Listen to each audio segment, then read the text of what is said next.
ধীরে ধীরে সব ঠিক হয়ে যাবে।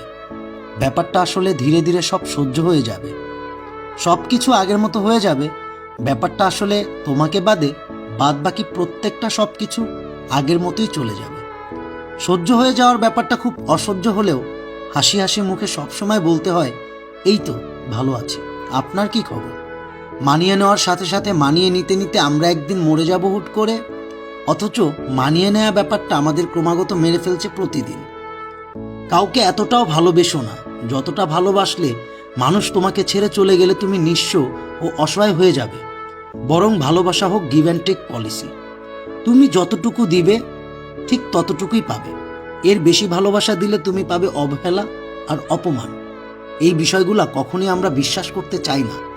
এই বিষয়গুলো কখনই আমরা আমাদের মাথার মধ্যে কাজ করাতে চাই না।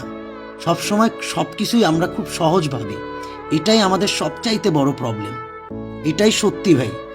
দিন শেষে আমরা একটা সময় গিয়ে অনেক বেশি রিয়েলাইজ করি নিজের মধ্যে, বাট এগুলার অ্যান্সার পাই না। না পাওয়াটাই স্বাভাবিক, কারণ আমরা তো হঠাৎ করে অনেক ধরনের ডিসিশন নিয়ে নিই। হঠাৎ করেই একটা মানুষের উপর খুব বেশি ডিপেন্ড হয়ে যায়। পৃথিবীতে কিছু মানুষ আছে যারা শত চেষ্টা করেও কারোর আপন হতে পারে না, কারোর আপন হতে পারবে না। এটাই স্বাভাবিক। জীবনে চাইলে কাউকে কখনো নিজের করে পাওয়া যায় না, তার জন্য ভাগ্য থাকতে হয়। প্রত্যেকটা জিনিসের মধ্যেই কোনো না কোনো অ্যান্সার লুকায় থাকে, বাট আমরা ওই অ্যান্সারগুলো নিজের মধ্যে ধারণ করতে পারি না, ধারণ করার আগ্রহ দেখাই না। এটাই সত্যি। আর একটা সময় গিয়ে ঠিকই আমরা বুঝতে পারি এই বিষয়গুলো, কিন্তু তখন আর লাভ হয় না। এটাই বাস্তবতা।